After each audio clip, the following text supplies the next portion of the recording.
So basically, Jibuni is the way of cuisine to enjoy, to eat wild duck.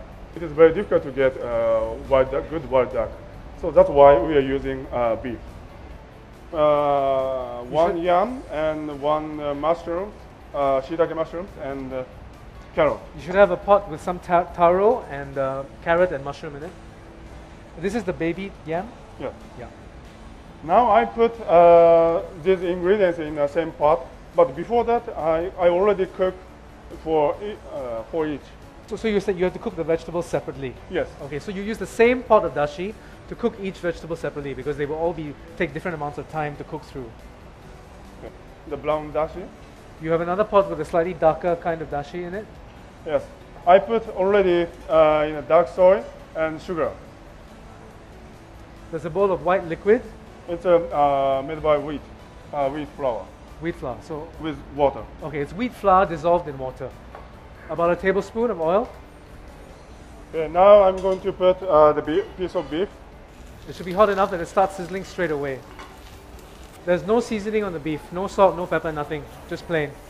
Because it's going to be braised in a seasoned liquid, so you don't need to season the beef beforehand. So just cook the beef until it's brown and then flip it. You're not trying to cook it through at this stage, you just want to brown both sides. I think the inside is still almost layer. Okay, so you want the outside should be brown, but the inside should still be rare. You don't need to cook it through. You just want to get some color on the beef.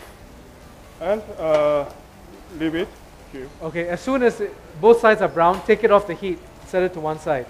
Cook, yeah, leave the beef in the pan, but take it off the heat. Okay, you can put the pot of lighter dashi over low heat, and the other one over medium-low heat. Okay, so you need to bring the dark dashi to a boil before adding the flour. Take a whisk in hand, and then slowly pour the flour into the dashi while you stir. Just little by little. Just very little bit, little by little, so that you slowly dribble it in. You can see it happening on the screen, folks. So whisk constantly and slowly drizzle the flour in. So literally whisk it in just a few drops at a time. Okay, so this is the jibu sauce, chef is saying. So you only need a little bit of the flour, right? Yes. Sometimes we take off from the fire and just mix. If it starts boiling too quickly, you can take it off the fire for a few seconds and then put it back on.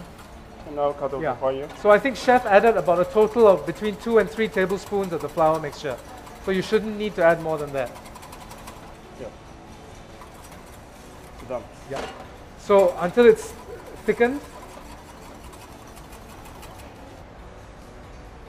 and place your beef.